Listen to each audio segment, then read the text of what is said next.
Yo, what up, everybody? We are out here at Next Level Dispensary in Melville. Come check out the space, guys. They have match, not free match actually. They have match here and all the other cool stuff. If you want your greeneries, come here and get your things sorted out. Let's go. Yo, what up, people? Welcome to the episode of Africa Insights. And today I got my lovely friend over here, Fisher. How you doing, Hello. bro? I am High good, five, by the way. thanks. How you How are doing? How you doing? you? I'm well, It's been a thank you. minute, though. It's been a minute. Like we've been planning on having a conversations like this for a while, but I need to really have this conversation with you because you're really, really an interesting like person. That's what I picked up from you. Because Yes. when I first met you at work, I'm like, okay, that's a normal person. But the moment I started engaging with you, I'm like, nah, this person is really like have some fire thoughts and all that stuff. So can you like kind of like introduce yourself for people who don't know you, just like a minor bio? Yes. Yeah. Okay. Hi, I'm Fisher. Um, I am a non-binary individual. I don't know. I'm just cool. Yeah. I like to describe myself as an artist, a hard worker, a multifaceted character. School. Multifaceted, complex character. I'm a musician. I like loud music that's fast and light, I guess. Yeah, that's me. Shit, like you introduced me to this other sound this other time. It's called techno and all that stuff. Yes, And the I'm a first time I was techno listening to that, I'm like, baddie. ish, what's up with this sound right now? Because like it's house at the same time. Yes, It has this EDM. other element that I'm not familiar with. So when I listen with, like for the first time with you, I'm like, nah, like this is something dope. But at the same time, it's very foreign to my ears. Like, well, how did you like stumble about that music? So I have always listened to EDM. Yeah. Growing up, like my parents, they also like alternative and whatnot. And so part of some of the music that we would listen to or that they predominantly listened to was psytrance. Yeah. And psytrance is like, imagine hippies at a festival, punta punta punta. Yeah, So like psytrance. that like sound. Yeah. Yeah, so that's one of the genres I listened to growing up. And then I will say roughly, because I'm 23 now, from the ages of 2021, I started exploring EDM more, and then I discovered techno music. And at first I thought techno actually really sucks because the type of techno I was listening to was not like that it wasn't the one. And then in 2024, I got introduced to Toy Toy or And Club. Toy. I've been hearing about this Toy for a while. A lot of people actually like fucks with Toy. Where's Toy? Like, put me off. And Club is in Newtown. Toy. Yes, and Toy is a weekly resident, weekly like night resident event thingy that happens on the Friday nights. It is underground, I won't say it's for everyone, So people really like dig the music, yes, it's niche. Yeah, I'll say that. Yeah. But yeah, 2024, I went to my first Toy event and I fell in love with the techno there. The techno they play is like, I don't know if you've ever heard of the genre hard groove, but it's like I might have the sound, but I don't know the name of it. Yeah. Yes. So it's kind of similar to that. It's fast paced. It's like rhythmic. It really is like you want to make your body move the whole time. Super cool. 2 floors, and with Toy the garden or the second floor is like house music with some bounce to it. Yeah. It's a sound like I actually like picked up on what's happening in Europe. Like a lot of people like Black Coffee are kind of like implementing that sound into their sound because you could hear like, okay, the influence comes from that type of sound. That's what I've been picking up. Them and Shane's like, okay, like their sound is a little bit like tweaking to that. Do you believe that sound is mostly like what you call listened to by white people, or because what I've picked up is like mostly like white people who jam to that sound? So with techno, obviously genres are its own thing, but certain genres brings around certain scenes. And the rave scene, especially in terms of, because when people think raves, they think techno or whatnot. So that scene was created by queer people and people of color. Okay, yeah. So like usually how I see it, I don't really have facts. Like I'm just Yeah, speaking like on how what you I actually like know. your POV. Yeah. Yeah. So I know a lot that gets broadcasted would be white people that listen to this music Mm, because mm. the music genre is big in Europe. But if we understand and remember that the scene was created by queer people and people of color as a safe environment, it kind of like makes you think actually it can be listened and enjoyed to by every By single everyone. race. Yeah, yeah, You know, it doesn't matter who you are, it doesn't matter what your sexual identity yeah. is or your gender identity. Um, I will say like that music can be enjoyed by By everyone. everyone. And the club that I've mentioned and club, the people that go there are predominantly people of color. You know, it's like mixed, it's like super diverse. It's Yeah, not yeah, yeah. just for white people, Like, you like know. what I'm trying to say, Fish, is like that music is dope, bruh. Like, but in my space, the circles I go to, which is like I would say mostly black people, Mm. that type of music that doesn't get airplay. So when I first Yes. heard it from you, I'm like, shit, this is dope. But if like it could be more like, I wouldn't say pushed, but like we get more of this sound, because I don't know why are we not getting, because bruh, I won't lie, bro, that sound is not out there. And if you can go to Soweto or whatever in the guys, you won't find people jamming that sound. But if like you can jam that sound to those people, they might appreciate that sound. But the Yes. thing of like not having access to that type of sound, like that's what I'm saying. But like, is Yes. it jammed by mostly white people? Because if you go deep in the guys, brother, people really love music. But okay, cool. Like Yes. I like, because when you played it for me, I was like, shit, this is duh. But it's my first time hearing this type of music. That's why I'm asking you, Yes. but yo, like, is it only like for white people, all that stuff? Because you don't hear it anywhere, like rather than baseball toy and stuff, whereby like it's a mix of people understand music and all that stuff. But deep in the guys, like there's no like type of music like that. So I won't say there's not necessarily no music like that in Kasi environments or as people would refer to the hood. If you take Afrotech or Kong, yo, Yeah, that's the right way. Shout out, shout out. Yeah, go, let's go. yes, I don't have Appreciate I that. I don't have a appreciate strong that. click, but Yeah, and yeah. Keep going. Afrotech Yeah, keep are going. derivatives from techno. So techno is a very multifaceted genre. It's got like so many offcuts. You know, like for example, you'll have rock music, but then there's different types of rock. You know, so I feel like if you want to introduce it to, for example, those communities, Yeah.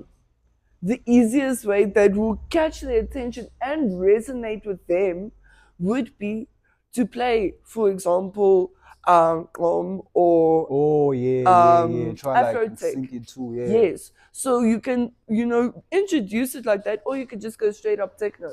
Once again, I think music is a universal language. Yeah, yeah, yeah. With it being a universal language, everyone can enjoy it. You know, you'll get shawties listening to French songs, and it's like, girl, you ain't Bruh. even French and you don't know what they're saying, but you still feel That's the certain sound. That's the emotion. sound. Yeah, Exactly, you yeah, feel yeah, yeah. emotions and through that. So I believe music is a universal language. But going back to your question, where who is it predominantly listened to? Um, because the scene is bigger in Europe, it would be Big old those white who people. are Yeah, Caucasian yeah, or yeah, white, yeah, you yeah. know. Facts, facts. But I know a lot of my friends listen to techno and that stuff, and majority of my friends are people of color. So Yeah, it's yeah. I know like how you it's move. okay. I know how you move. I know how you move. Yeah, yeah, yeah. So yeah, it can be listened to by anyone. I think it is currently listened to a mix of people. I can't say, oh yes, no, it's mainly white bitches that listen to it. Yeah, yeah. But we take it from there, you know. Yeah, let's go crazy. So like your work ethic and rhythm of life, like Fisher, like you're the first person I've met who works like 3 jobs, like crazy, like how you do it. And you do it in a way that you feel like, this person is just like, she's not even feeling the type of way, like juggling 3 jobs at the same time. Like, how does that come from you having that type of work ethic? Like, I know I'm not that, like, I'm not a workaholic guy. I won't say, but it was the first time being outworked by a person. But you, bro, you made me feel like, I'm slacking real time. So, like, where does that come from, bro? Like, your work ethic and all that stuff, like, to move like that? Because I call you a robot, actually. Yeah. You have multiple times, like, yo, Fisher, you're a robot. Bro, you're moving crazy. Yeah, like, where does that come from, bro? Like, that work ethic from you? Yeah, so My work ethic is something I've built and worked on. I think I had, as my mother, she's a very good example for me when it comes to people having a good work ethic. But my first job was when I was 16.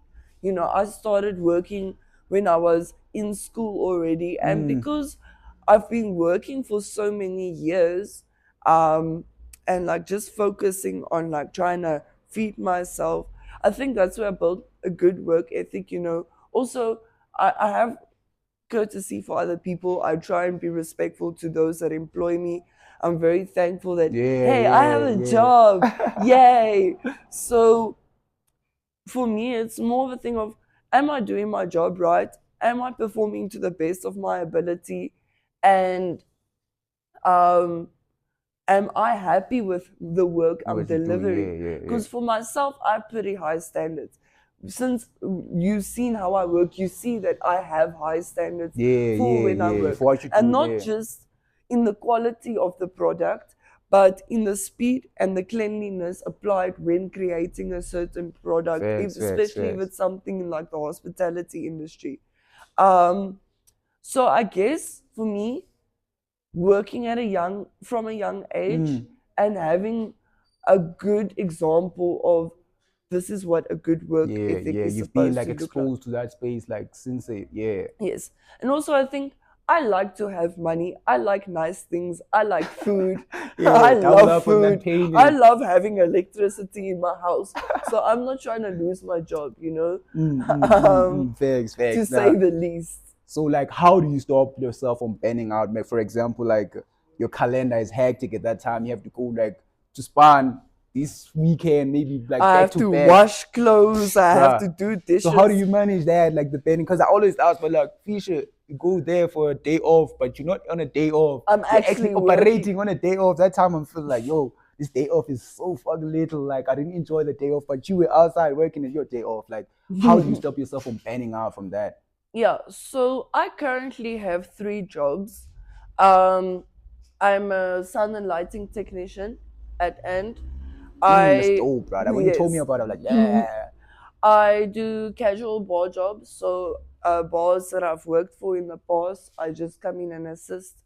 And then I also freelance as a technician. So outside companies will be like, "Hello, how are you? Can you please come help with my event?" Mm, mm, mm. That is for me a lot better schedule than when you and I met, because the time you and I met, I was also still a technician at the club I work at.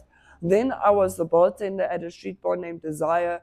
And then I'm still freelancing. And on top of that, you know, I was still Bruh, casualing bruh, at other bruh, bars. bruh. That's So I crazy. technically had four jobs. Shit, shit. Nah, that's Um, insane, bro.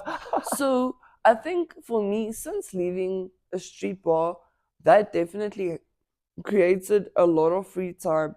But to answer your question, I think what's very important and a good skill to have, especially as a young adult and then going further into life, is to have good time management skills Yeah, to yeah, prevent yeah. burnout. Facts, facts, Because facts. in a month, at that point when I was working by a street bar, I was working roughly 320 hours in a month. Sheesh, That is that's all. crazy, bruh. That's basically the whole month. Bruh. That's Working basically there alone was insane. Like without crazy mentioning, yeah, hours, yeah, yeah, crazy yeah. hours.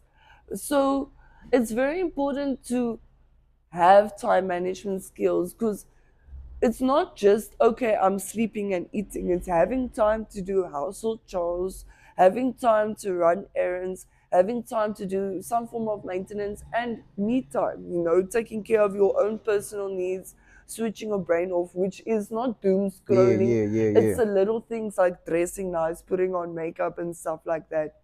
Um, so, how I break it down for myself is, in a day, I have 24 hours. In this day, I'm working between 12 and 13, sometimes even 16 hours in a day. Mm. I'm left with so many hours. What is my time to get to work and come back home? What's the accumulative time of that? How much time do I have to dress, to bath, to bath, to dress, you know, to maintain myself so that I'm presentable and that I don't stink, you know. Really aware Do of I your have opinion. time, especially because I'm also someone that is in a relationship? So, do I have time for my partner? Do I have time to feed myself?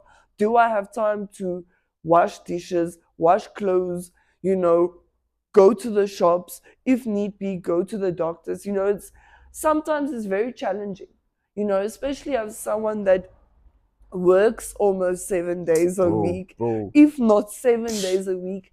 You know, it's very challenging. And I think for me, my benefit has been that I've never been fully living on my own where it's just me, one man alone. I think that is a blessing, you know, having other people around you, to help really is cool. For example, the house that I live in now, I don't have time to go wash the dishes. You know, I'm not, if it was just me making one or two plates dirty and a cup dirty, you know, 5 minutes before I sleep, it's okay. But now they can help with the cleaning, with the cleaning of the house, because it's not just dishes. It's sweeping, You have people it's around who can mopping, assist you with it's, you some know, other getting chores, rid of the spider webs and all of that, making up your bed. So for me, it's always been a benefit that I've lived with other people. I do know that if I fully was on my own and I didn't have other people to assist, it would make things harder and I would have to learn to manage my time better.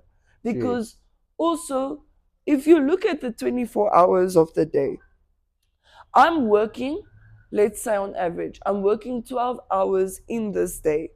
So I've got 12 hours left. I need to sleep. In order for me to function, because I work physical labor jobs, I don't sit behind a laptop or scroll on my phone for work. I literally use my body. I need enough sleep. So I've got 12 hours left. I need at least 6 hours of sleep for me to function. So now I'm left with 6 hours. How long does it take me to cook a meal and eat said meal?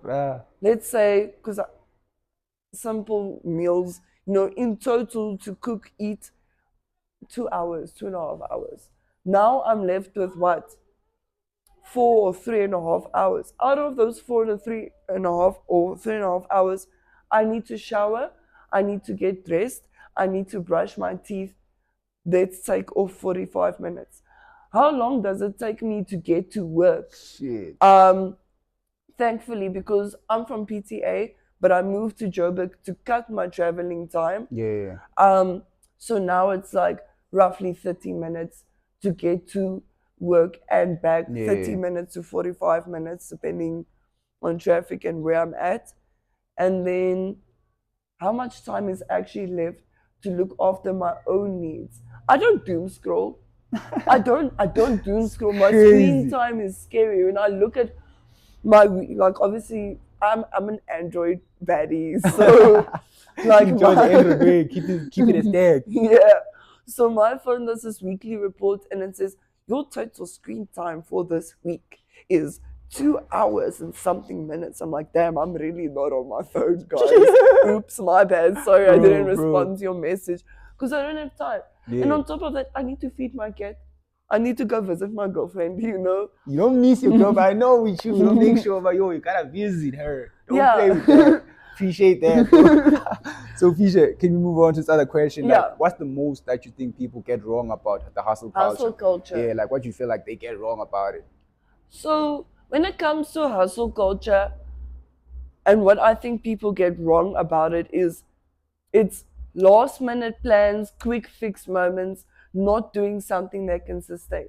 I'm a professional hustler. Take that. I know if I'm in shit, I know how to make money fast, you know, and that is a survival skill I've learned. I think many people have the wrong approach, meaning that when they have certain ideas on, okay, I need to make a quick $500 for whatever the case may be, they will look towards such as selling personal belongings that they're still using or can use in the future or benefit them in the future, or do some weird dodgy stuff that isn't necessary. I think for me, what I do compared to what other people do is I'm like, okay, what can I do to get money that is honest? Because also another thing people tend to forget is, yeah, you're hustling, but you got to do it honestly. You can't go to mommy dearest and be like, Mom, can you please give me 500 bro, at bucks? this age, Like, dog, it's you crazy. know, unfortunately, not everyone has that privilege to do such. So it's about, how am I going to approach someone? Am I going to go to someone and be like, hey, I see you have a very, very busy business. Do you need someone to come in to assist for events? Approaching people, networking, especially when it comes to hustling. Networking is going to be your best friend. Facts. The more contacts you have, the more connections you have, the easier it is and will be to find work. Facts. So That's facts, I bro. guess if that makes sense, that's what I would say. Yeah. So like, let's move on to this other like question I really wanted to ask you. So, being white and born post-apartheid here in SA, like, what's your view on history, or how do you understand history in South Africa? So I won't lie, I don't like politics. Yeah. But yeah, I just like wanted to throw it in there. So, and this is actually a disadvantage to me, but like, I actually don't know too much of the history. Yeah. I don't know too much of the struggles that was experienced during the time of apartheid. Like, I learned what I learned at school, Yeah. and that's essentially all I know. I don't know about the deeper things when it comes to what people's mothers and grandmothers have told them, or fathers or grandfathers. I don't have that background. Growing up, like, let me cut you off a little. Growing up, seeing a white person for me was like, fuck, like I'm with a white person, bro. It's like godly moment, bro. Like, Yes. like for example, someone like back in my province, which is Eastern Cape. Yes. So engaging with a white person for them is only for, okay, like I wanna, like, I'm going for a job interview or whatever. Like, if you just seen with a white person, Just it like out in the sparks like outside. your flip, like, Yes. like this person is so rare, like shit like that. That's what like we were like growing up, like viewing white people. As a young kid, I was like, yeah, once I see a white person, I'm staring at that until like they turn around the corner. Yeah. So I think what you're saying, Yeah. I have kind of seen people's reactions, because I like going outside. I have been to rural areas. I have been to, impoverished areas. I've been in spaces that people would refer to the hood. I've been in those types of areas where if you see a white person, it's like seeing a pig flying. Like, it's if you go to Kasi right now and walk around there, people will be like, yeah, okay, like what's this? Like they all like look surprised and stuff. Like that's how they like. And so my understanding of people reacting that way to me, because like I've had people be like, oh hi, like they'll call me Mlungu and whatever. And I don't take it as an insult, because it's you know what, I'll just take it. It is what it is. I've had people try and touch my hair and approach me and be like, I've never seen a person such as yourself before. Like, how I understood it, because this is something my parents taught me, is that there are some areas, and because of apartheid, and white people did not go there, and they still don't go there, because white people are under the impression of, ooh, scary, dodgy, you're gonna get mugged. So how I understood it is, it's strange to see someone that is of a different skin color, and knowing that there is a sad or a negative history between people of color and people who are white. It's like, you're here. It's like, damn. It's the same thing, actually, like talking about that. If, like, for example, as a black person, you go to a white predominantly neighborhood, you lost your mic. No, the mic's yeah, like if you go to a white, like a neighborhood as a black person, it's kind of like you when you're going back to Kasi. When I'm going to a place where like white people live alone out there, it's gonna be like the same attention you be getting when you're like around like black people. They always like feel like, okay, this black person is around us, like how come is he here, like all the stuff, like, which is the same questions black people ask themselves when they see a white person. I feel like me personally, it's just us not like understanding each other enough. Like Yes. these two cultures like are still you There's don't still a even rift. even though we say like okay cool I understand being around fish, I don't understand like totally how to live with a white person or whatever because I've been so distant to a white person for a long time and You don't know how we live. You don't know how we operate. bro. It's like there's a rumor. It's not always a rumor. Where white people don't put on lotion. It's like that. Yeah, I've heard that. Yeah, I've heard that. So I get it. I really do get it. It's crazy. I'm sorry, I had to bring in a joke. So I have this story to tell. I think it was 2022, 2023. I think 2023. My father and I went to go spread his parents, my grandparents' ashes, and they wanted to have their ashes spread in the Transkei. So we went to Pondoland, like the rural. We went within, you know, where the potholes in the tar road is big enough to be a swimming pool. Yeah. So where my father and I was that side and whatnot, like there was this lady, and it was a hot day, you know, there was this lady that was walking past, but she's not speaking any English.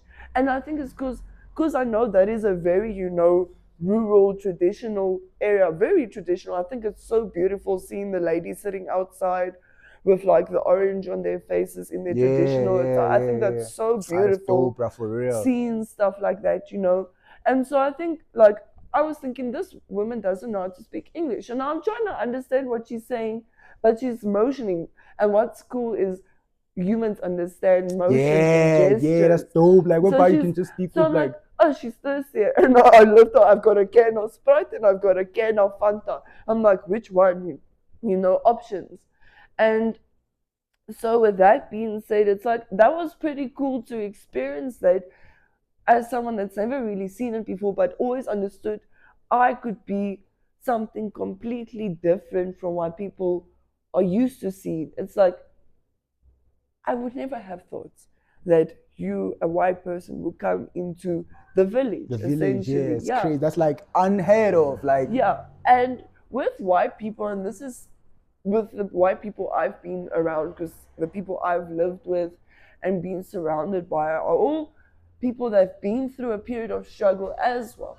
And so a lot of white people have this mentality of don't go there, you might not come back. Or don't go there, you'll come back injured, you know?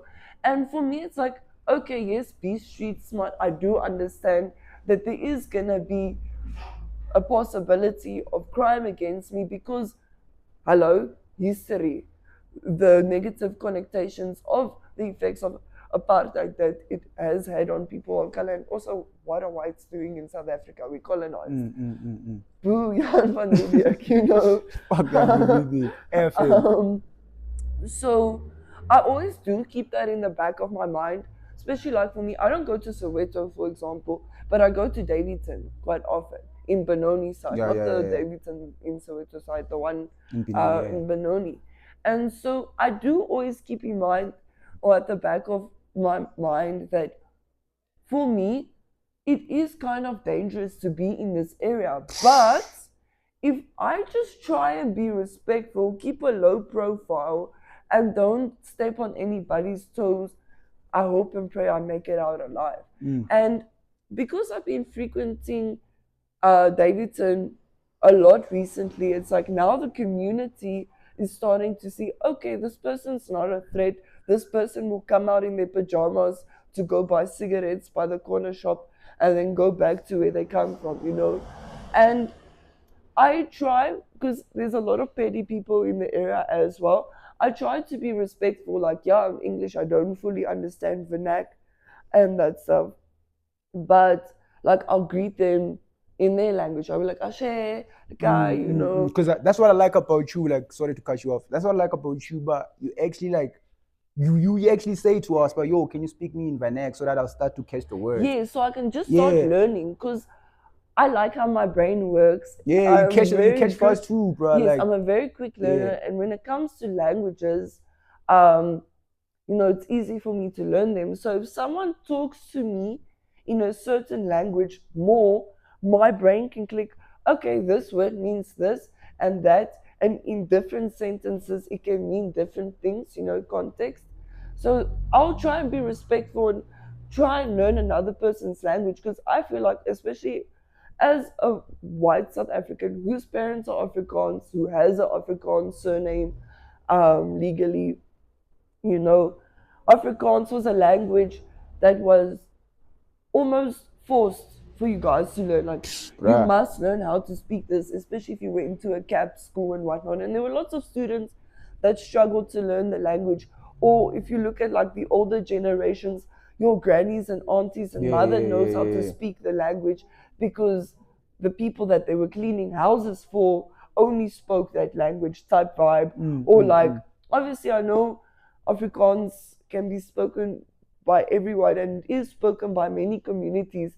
But just that language, for example, how can a white Afrikaans person expect you to learn Afrikaans because the person is Bruh, being bruh, if you think about it for stupid, real, but the person himself or herself doesn't want to put in the effort to to learn learn your your mother ma tongue? language, yeah, because it's hard, bro. You don't get that thing like simple like that. It's not an easy Afrikaans. Once you understand it and grasp the concept, it's an easy language. But also, I feel because of the schools I went to and the people I've been surrounded to, so is Sutu, so is Tswana. Those are actually really like easy languages to learn. Because if I can pick up and understand without someone saying, "Oh, this means Yeah, that," just by listening to this person say, yes. yeah, And that's also like with little kids. A little child doesn't know anything about languages, but because its parent speaks German, you know, the child learns German. It's like try and apply that concept because it's human nature. Like obviously after a certain age, it's more difficult to learn languages, but it's not impossible. You not know, impossible. It's not impossible. Yeah. yeah, yeah. So talking about that, like you went to like you told me before, like but as a kid, you actually like your mother was like on the traveling side of things. I don't remember. Like you Yes, said like you went to what you call Algeria, Mozambique, Congo, DRC, DRC. like Yes. how did that shape you to be the person that you are today? Like what that experience of you living in these other like nations and stuff. Yes. So, for the first 5 years of my life, I've lived in multiple countries, as you mentioned. Yeah, Yo, this this mic's mic is slipping hiding. away. As you mentioned, I've stayed in Mozambique, I've stayed in the DRC, I've stayed in Algeria So before. like how young are you when we are like moving into those like different countries I'll like that? tell you about everything now. So I stayed in those countries and in between each country in South Africa as well. So I've traveled a lot as a kid before the age of 5. Um, the first country that I lived in, this is 2003, mind you, and I'll give more context as to why I said that, was the DRC. So with my mom's work and the company she worked for, she the contracts would let her stay in those other countries so that she can work there and like talk to the people in person and whatnot. And so in the DRC 2003, we know about the civil war that broke out and stuff like that. So I wasn't there for a long time. I was also like before the age of 1. Um, but I have a cool brain, so I kind of gain sentience, and I have very, very slithers, like slight slithers of memories from that time, and also hearing from what my family has mentioned or my mom has mentioned. We were there for about 2 months, 2 weeks or 2 months. Oh, you didn't stay too long in the DRC? No. Oh, flip. But We just were a staying passing in by type Kinshasa situation. side. Yeah, we were staying in Kinshasa side, so capital. Who's King Shasha? Hey, but like we were talking about nice countries, Yeah. like go crazy. So yeah. And so we were there for like either 2 weeks or 2 months and then evacuated due to the war that To the war broke that was out. broke inside Congo, yeah. So already for me as a baby, remember babies are like sponges. So that environment, being in that space, the fact that it was war-stricken, my body has absorbed that trauma when I was a little baby, you know. But obviously, like, I don't remember exactly, oh, this is what happened. But I know that is something that's shaken something in me in a primal sense, you know. Okay, cool. We went back to South Africa. And then when I was about 2 years old, my mom got a job in Mozambique. We moved to Maputo. I stayed there for about a year and a half, and then my mom's contract ended. That was pretty cool. I had a lady who was a person of color, Agnes. She was taking care of me. She, clothed me, fed me, bathed me, because my mom was at work and my dad was doing his own thing. You were going around. You're still on the musical side. Yeah, he's an artist, so he's doing his own thing. My mom's working, so Agnes was taking care of me, and she was teaching me Portuguese, because that's one of the languages they speak in Maputo. Yes, that's one of the languages that gets spoken in Mozambique.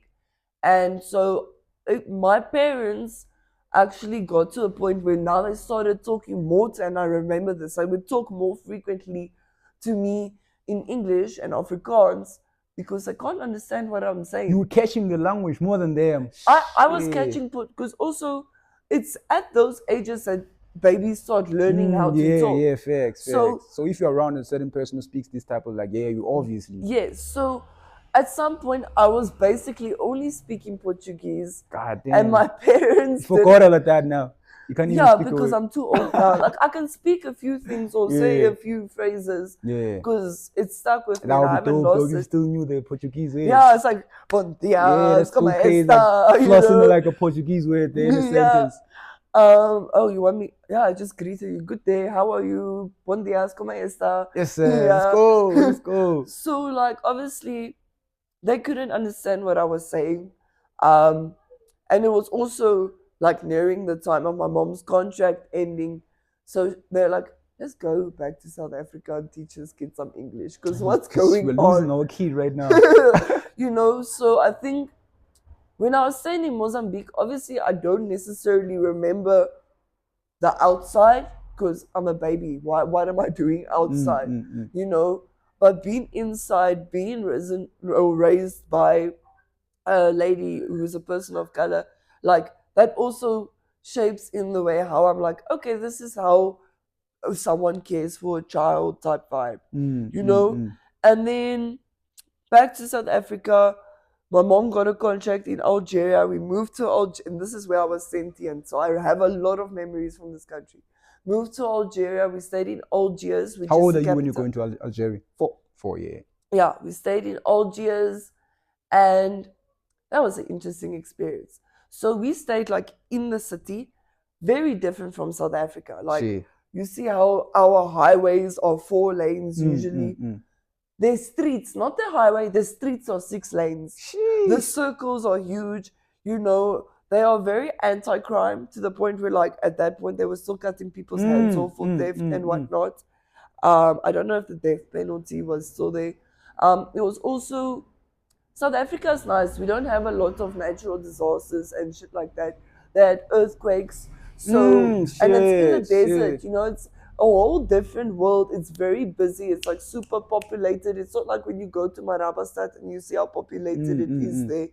It's like, it's crazy. It's hectic. Damn, then I can imagine, bro. Because like I'm picturing the movies where I can see like Algerians' faces. Like it's busy, know. And also the belief or the religion there that they follow. It's Muslim, ne? Yes, it's an Arabic country, so it has a lot of Islamic influence.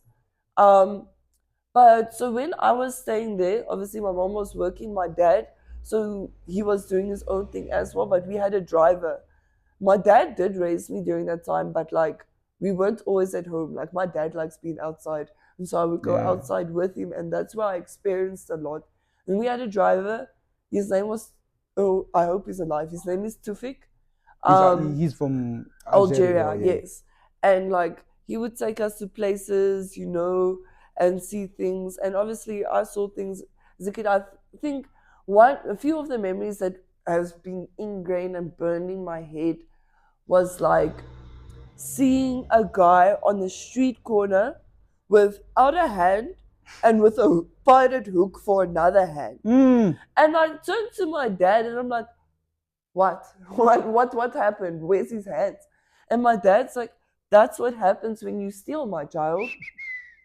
They will cut off your hands in this country. Straight up, you can just see a person like without it, like shit. You know, and also like obviously we have people that are standing on street corners that are hungry, that are begging, you know, or homeless. They also have that there. But I think the way, mind you, this is 2007, 2008.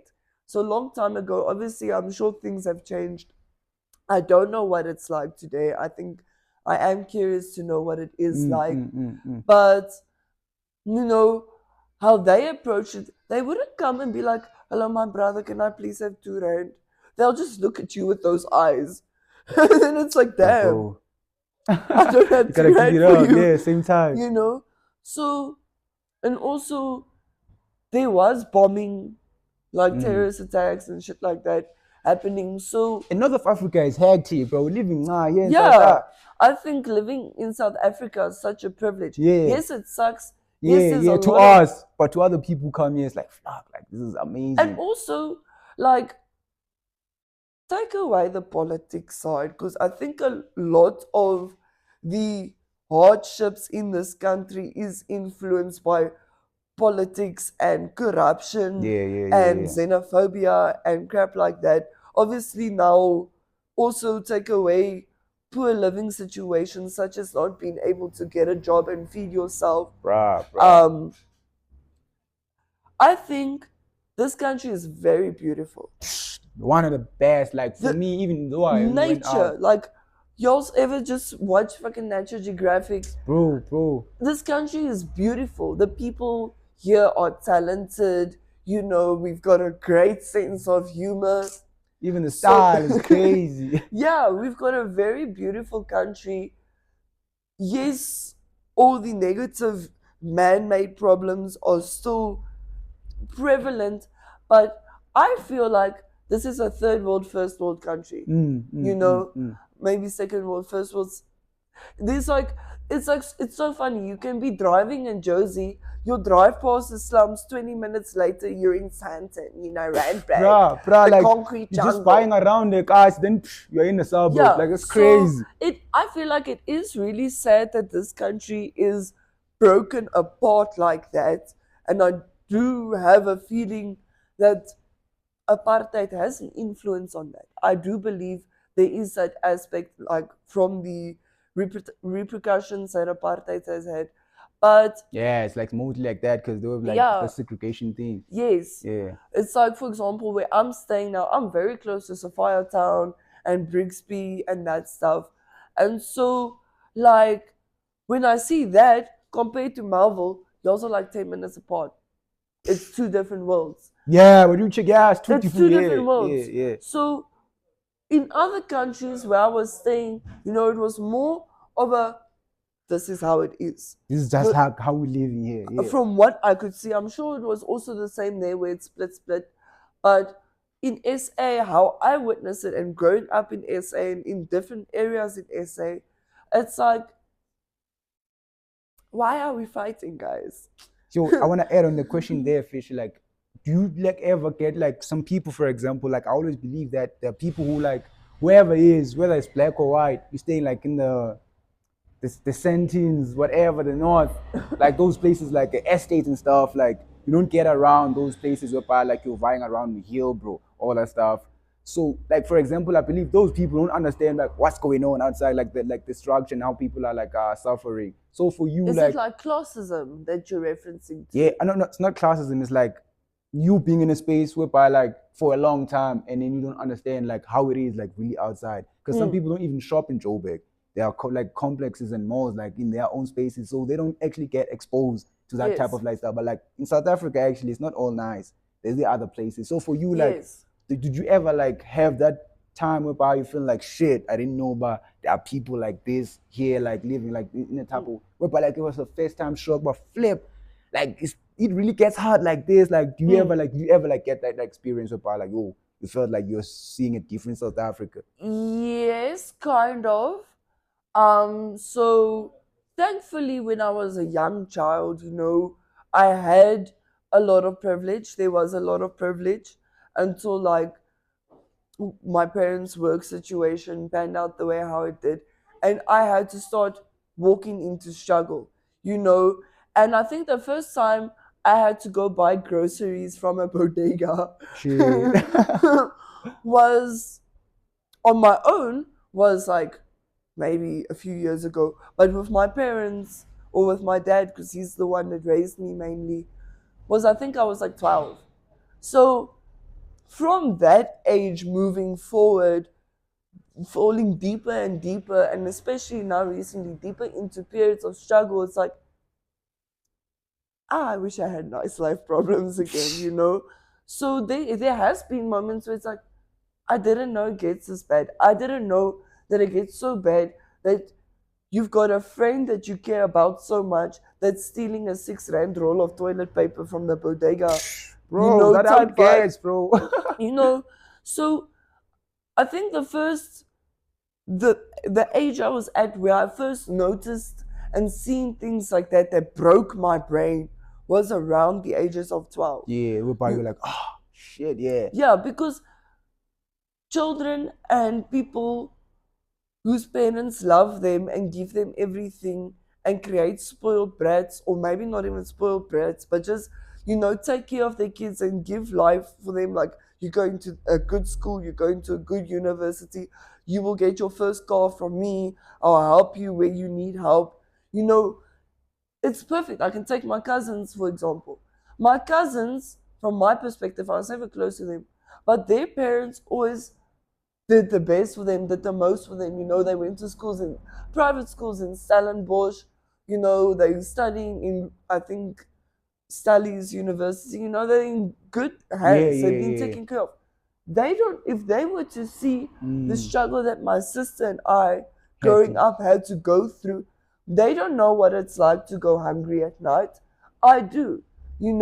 So also, it's not just in my community, but in my family. You reminded me. It's like in my family, I've witnessed that. And there are people that don't know. There are kids that go hungry without food. Damn, that Shit. sucks.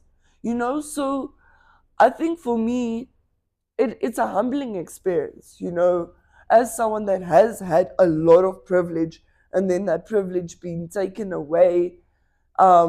Slowly but surely, and then completely, in a sense, not fully, but you get what I'm trying to say. Yeah, I get you. It's like, for me, it's been a humbling experience, and I learned how to adapt with my circumstances. I think I'm a very adaptable person, and that's a benefit for me. Okay, he's like, okay, cool, we're here right now. Let's try and move and stuff. Like, hence why your character of being like a hustler, working all these jobs, is just trying to find ways how to like operate in like a situation you are at. Yeah, because if it were up to me, I wouldn't have multiple jobs. I would either just have one job or like sit on my couch with 1.8 trillion euros converted to ZAR hidden in a corner and go touch grass. Like, if it was up to me, I would just be free. But because I want food in my stomach and I want lights in my house and I want my cat to be fed, I need to work. And so for the kids, I saw like, you lost your cat. Yes. Yeah. There was a time when you lost it though. Like, Fisher lost the cat. This cat ran away for 2 days, but she came back. She was meowing on the roof. And how do I know? I was making eggs in the kitchen. And my friend and I were chatting, and I just hear meow, meow, meow. I'm like, oh, that sounds like my cat. Yeah, she's oh back. Shit, it is my cat. She's cool. A male or female? She's a female. Her name is Zelda. She was getting child. Yeah. She was getting child. Oh, she's nice and fat now. She's finally getting. She's a rescue. Child. You're gonna get some little catlings. Yeah. No, she's not gonna have catlings. Yeah, I was getting child out there, but the other cats. No, don't worry. Expect to have little young ones in your space. Don't worry, she's been neutered. But in any case, my cat came back. I'm happy about that. But like, I work so that I can maintain myself, feed my cat, and try and pay off my debt. And also another thing I wanted to say before I went on my tangent about my cat. Struggle doesn't know color. You can be anyone. You can be Black, white, brown, um, colored, pink, purple, blue, green. It doesn't matter. Struggle Will actually hit doesn't you. know a color. Struggle Facts, doesn't know facts, color. facts, facts. Anyone, anyone. It's for example me. I don't look like I'm going through struggle. I look like I'm well maintained. I have a hot shower every morning and food in You my don't know stomach what's every day. going on behind the closed doors, but yeah, Yeah, you don't know what the person next to you is going through. You don't know if they're having struggle with their family, with their finances, with their living situations. So I think that's also another thing that I want to touch on is for me as a person who is white in this country, I have a lot of compassion for everybody because of my life experiences and what I've been through. So when I meet closed minded people, people who have either lived struggle or been in privilege, doesn't matter, and they are judgmental towards me or nasty or rude towards me, you don't know what I've been through, you don't know my story. I have a very long life story. I've lived a life. I've lived many lives, you mm, know mm, mm. when did us as humans, because also compassion doesn't know a race, when did us as humans lose compassion for one another? Why Mm, are we mm, mm. so absorbed? In Afrikaans, there's this term called vleerklappe, which you put on a horse. It's like, I think, fly capsule. I don't know Yeah, I what you think call it using in a horse English. like whereby you just wanted to like Yeah, so I can focus. Everyone is so absorbed in their own life, so absorbed on getting their next meal and getting their next dollar that we forget broski over here wants a pack of noodles and you're crying because you want alcohol. Type vibe. yeah, yeah, yeah. So I think us as people, and for me, I'm very thankful I have compassion. We need to have more compassion. Excuse me. We need to have more empathy. We need to try and be there for one another. Facts. Like it ain't easy, guys. Life sometimes sucks. Nice, nice, well put, well put. Like, But can you like close us off right now, Fisher? Like your closing words, like what do you like to say? yes, Like it's just closing it off. I think for me, I'm very thankful that I've lived the life that I've lived. I have the parents that I have. I've been where I have been in the world. I've seen struggle. I've seen privilege. I think for me, that's very humbling.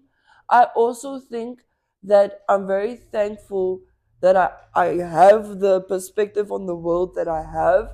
Um, you know, shit's hard. Be kind to one another. Facts. Um, I'm sorry for my ancestors that colonized and like took away credit. For example, like the light bulb would not exist if it wasn't for a black man.